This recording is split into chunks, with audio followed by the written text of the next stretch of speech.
पाहायला गेलं ना भाई, तर मुंबई जे आहे ना, मुंबई तो स्वर्ग आहे, स्वर्ग डायरेक्ट जेव्हा गणपती असला नाही. इतर वेळी जेव्हा आपण मुंबईत येतो तेव्हा मुंबईची लोकलची गर्दी दिसते, मुंबईची ट्रॅफिक दिसते, पण जेव्हा भाई आपण गणपतीत येतो ना मुंबई, तेव्हा दिसतात फक्त आणि फक्त भव्य भव्य गणपती. वास यार, ते 10 दिवस कसे गेले, काय गेले तर काहीच कळलं नाही. नुसत्या मूर्त्या मूर्त्या आणि त्या मूर्त्यांच्या ते डोळ्याचं तेज. म्हणजे तर लालबागच्या राजाच्या लाईनीत जरी उभं राहायचं ठरलं ना, तर 5 तास जवळजवळ लाईनीत उभं होतं. त्याच्यानंतर जे झालं ते दर्शन, ज्यावेळी राजाच्या डोळ्यात पाहिलं ना, तर अक्षरशः डोळ्यात पाणी आलं होतं, पाणी डायरेक्ट. आणि मस्त यार, मुंबईची फिलिंगच वेगळी डायरेक्ट. आता आपण निघालो आहोत लालबागच्या राजाच्या दर्शनाला. वाजले, सगळं बंद आहे, काही वाजले असतील आता आय थिंक. तर आता लालबागचा राजा निघेल तिथून मंडपातून, त्यानंतर लालबागचा राजा येईल ब्रिज खाली, आणि ब्रिज खाली बराच वेळ मिरवणूक चालेल आणि बरेचसे गणपती तिथून बाहेर येतील. आपण सगळं बघूया आता. तर दाखवतो तुम्हाला मुंबईचे व्ह्यूज.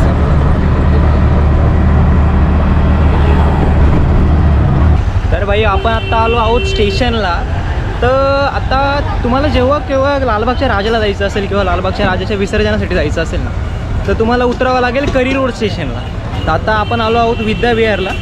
तर विद्याविहारपासून आपण आता जाणार आहोत करी रोड स्टेशनला. ॲक्च्युली उठायला थोडं लेट झालं.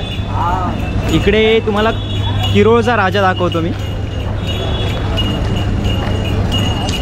सॉरी, ॲक्च्युली दिसलं नसेल त्याच्यात, थोडं लेट झालं आहे उठायला, नेमकं लेट झालं. रात्री नाईट आऊट मारत होतो गणपतीजवळच. पण मग ठीक आहे, चला भाई. ठरलं तो होतंच, कुडते बिडते घालून जायचं मस्त की भाई राजाची मिरवणूक वाटलो पाहिजे. आता इकडे सनी काढतोय तिकीट.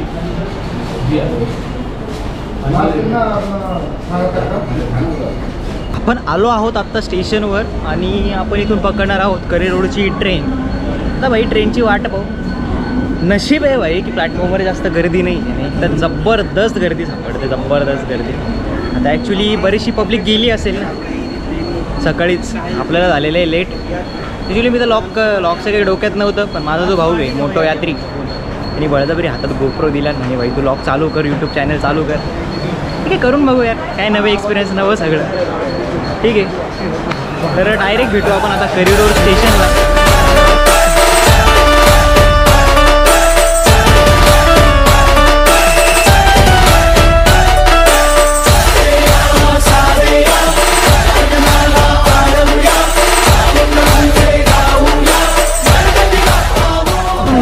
करी रोड स्टेशनला. आता इथून जाणार आहोत लालबाग.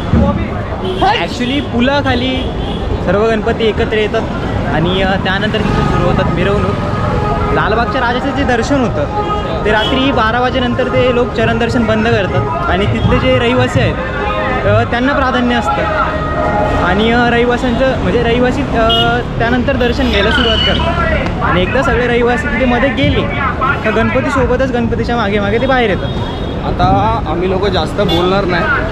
तुम्हाला काय करायचं माहिती आहे का, कारण बघा बोलायला भेटणार नाही आता. तर जे काय आता डायरेक्ट विसर्जन एन्जॉय करा. बोलायला येणारच नाही, कारण एवढा क्राऊड असतो, एवढा आवाज असतो, तुम्हाला काहीच ऐकायला येणार नाही. तर बोलून काय मतलब नाही. तर पहिला आता तुम्ही डायरेक्टली इकडनं, आता आम्ही निघतो आहे, मुंबईचा राजा ऑलरेडी निघालेला आहे इकडनं, कारण मुंबईच्या राजाला पहिला मान असतो मुंबईत. आता आम्ही जास्त बोलणार नाही, डायरेक्ट मिरवणुकीत. आणि एक शॉर्ट इंट्रो देतो. हा माझा भाऊ सनी शेटे. जर चॅनल आहे, तुम्हाला जर मोटो लॉगिंग बघायला आवडत असेल किंवा रॅप्सचे रिव्ह्यूज बघायला आवडत असेल, त्याचे 2 चॅनल आहे. पहिले म्हणजे मोटो यात्री, ज्याच्यावर मोटो लॉगिंगचा कॉन्टेंट असतो, आणि दुसरं म्हणजे रिॲक्शन विथ सनी चॅनल आहे मोटो ब्लॉगिंग. हां, ते मेन चॅनल आहे मोटो लॉगिंगचं. आणि दुसरं चॅनल आहे रिॲक्शन विथ सनी, जिथे रॅप्स वगैरे म्हणजे सॉन्गचे रिॲक्शन्स तुम्हाला बघायला मिळतील. तर नक्कीच सबस्क्राईब करा. डिस्क्रिप्शनमध्ये लिंक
हिचं नाव आहे टॉप बिल्डिंग. तर जेव्हा केव्हा पुलाखाली गणपती येतात, गणपतींवर जेव्हा फुलांचा वर्षाव केला जातो ना, रामाची मूर्त दिसते त्या बिल्डिंग. तर खूप फेमस बिल्डिंग आहे आणि प्रसिद्ध बिल्डिंग म्हणतात तिला आधीपासून, कारण सगळं बिल्डिंग ही फक्त फुलांचा वर्षाव करण्यासाठी खूप फेमस आहे. एव्हरी इयर हे लोक काही ना काही नवीन करत असतात. जसं की इथंच बघा, हे बघा, हे दिसत असेल तुम्हाला. आता आलोय लालबागच्या राजाच्या इथे. आता थोड्याच वेळात लालबागचा राजा बाहेर आणि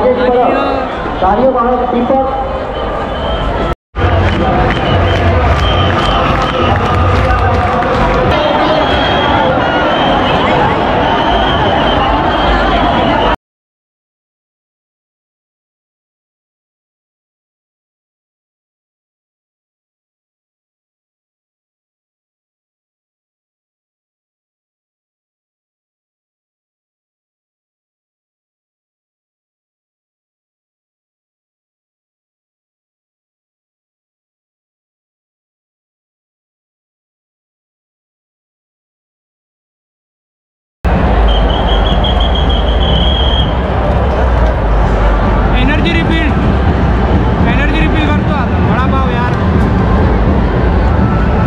शपथ सांगतो, ड्रीम होतं ड्रीम की लालबागच्या राजाच्या विसर्जनाची किंवा आगमनाच्या मिरवणुकीत जायला. माझा पहिला एक्सपिरियन्स होता, पण यार जशी मूर्त समोर येते ना लालबागच्या राजाच्या, राजा समोर येतो ना डोळ्याच्या, आई शपथ सगळं विसरतो माणूस. तुम्हाला श्वास घेता येत नाही, ये गर्दी खूप लोक काहीच नाही, फक्त आपल्या डोळे लालबागच्या राजाच्या डोळ्याची मॅच होता भाई. आणि ते डोळ्याची नजर एक होते ना, वाटत नाही, अक्षरशः डोळ्यात पाणी आलं. खरं सांगतो पहिला एक्सपिरियन्स होता. आणि नशीब हे माझा सनी भाईमुळे मला हा एक्सपिरियन्स शूट करायला मिळाला. माझ्या लाईफचा पहिला एक्सपिरियन्स आणि तो शूट केलेला आहे.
पाहिले आपण अजून.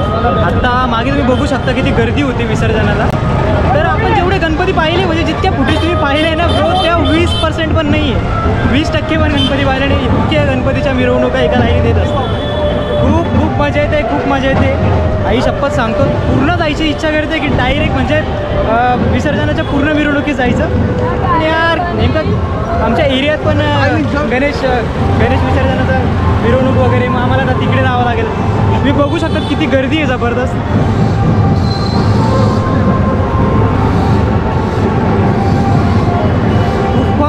तुफान गर्दी भाई आपण म्हणतो जे लोक गावाकडून येतात किंवा अन्य शहरातून येतात की मुंबईच्या लोकांचं जीवन अवघड आहे, मुंबईचे लोक एकदम अवघडलेले जीवनात असतात. हां तरी 45,000 हां बरंच हे लॉगिंगसाठी लॉग वगैरे बनवता ना त्यासाठी. हो त्यासाठी हां हे काय 50,000पर्यंत विचारत होते. कॅमेरा कितीपर्यंत भेटतो? तर भाई सांगत हे होतो की आपण म्हणतो की मुंबईच्या लोकांचं जीवन अवघड आहे, मुंबईचे लोक कसे काय करतात एवढ्या गर्दीत वगैरे. पण तुम्हाला सांगतो भाई हे जे गणपतीचे 10 दिवस असतात ना, तर या 10 दिवसांमध्ये मुंबईचे लोक स्वर्गात राहतात. स्वर्गात यांच्या इतकं सुखी मी म्हणतो कोणीच नाही. यांच्यासारखं नशीब कोणाचं नाही भाई. या गणपतीच्या 10 दिवसांमध्ये खरंच खूप मजा आली, तुफान मजा आली, तुफान. मी आता हे तर माझं पहिलं वर्ष होतं, पण आता एव्हरी इयर येणार इथं. मस्त ती लालबागच्या राजाची मूर्त अजून डोळ्यासमोर राहत आणि अक्षरशः डोळ्यात पाणी. जबरदस्त एक्सपिरियन्स. चला आपण भेटू आता आमच्या एरियाच्या जे सुंदरबागच्या राजाच्या मिरवणुकीत. आता आम्ही तिकडे चाललो आहे. तर माहीत नाही तिकडे जाऊन मी लॉक करतो का नाही. आता तर नाचायचं आहे भाई, खूप नाचायचं आहे त्याच्यामुळे. ठीक आहे.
तर अशा प्रकारे आपण फिरलो लालबागच्या राजाचं विसर्जन. खूप मस्त एक्सपिरियन्स होता भाई, खूप मस्त एक्सपिरियन्स होता. ऍक्च्युली मी विचार केला होता की सुंदरबागच्या राजाचं पण आपल्या एरियातलं विसर्जन येतं तुम्हाला दाखव, पण ऍक्च्युली मला व्हॉइस ओव्हर तिथे देता नसता आला, कारण खूप म्हणजे बऱ्यापैकी साऊंड जबरदस्त डीजे सिस्टीम सगळ्या गोष्टी होत्या तिथे. तर काही फुटेजेस घेतले मी, ते तुम्ही बघितल्या पण असतील व्लॉगमध्ये. मला नक्कीच माहिती आहे हा व्लॉग तुम्हाला नक्कीच आवडला असेल, कारण ऍक्च्युली मी विचार केला होता की ज्यावेळी माझे इंस्टाग्रामवर आपली जी आयडी ध्रुव रोकडे त्याच्यावर 3,000 सबस्क्रायबर 3,000 फॉलोअर्स पूर्ण होतील, त्यानंतर आपलं युट्यूब चालू करायचं. कुठल्याही गोष्टीची सुरुवात ही गणेशाच्या आराधनेने होते आणि माझं एवढं नशीब मी समजतो की लालबागच्या राजाच्या विसर्जनाचा सोहळा मी शूट करू शकलो आणि ॲज अ युट्यूब माझा first vlog as a YouTube content मी ते टाकू शकलो. मी नशीब समजतो माझं खूप. आणि खरंच मी बोललो मगाशी पण तुम्हाला की ड्रीम होतं माझं की लालबागच्या राजाला जायचं, त्याचं विसर्जन सोहळा पाहायचा, त्या मिरवणुकीत नाचायचं आणि भाई प्रॉपर एन्जॉय केली मी ती गोष्ट आणि मला ती गोष्ट शूट करायला मिळाली. हे मी नशीब समजतो खरं. भाई मी एक गोष्ट सांगू इच्छितो तुम्हाला, म्हणजे मला आवडेल सांगायला की हे बघा, तुम्ही लाईफमध्ये ना कुठलीही गोष्ट करत असाल, म्हणजे तुम्ही मुलगा असो मुलगी असो, तुम्ही कुठलीही गोष्ट करत असाल, पण एक गोष्ट लक्षात ठेवा भाई, life is all about the experiences. तुम्ही एक्सपिरियन्स करणं खूप गरजेचं आहे. आणि तुम्हाला जर हा व्हिडिओ आवडला असेल आणि अजून माझ्याकडून नवनवीन कॉन्टेंट तुम्हाला बघायची इच्छा असेल तर 100% भाई सबस्क्राईब करा, बेल आयकॉन प्रेस करा, लाईक कॉमेंट करायला विसरू नका. बोला गणपती बाप्पा मोरया. निरोप घेतो आता आम्हा आज्ञा असावी, आम्हा आज्ञा असावी. चुकले अमुचे काही, चुकले अमुचे काही, देवा क्षमा असावी.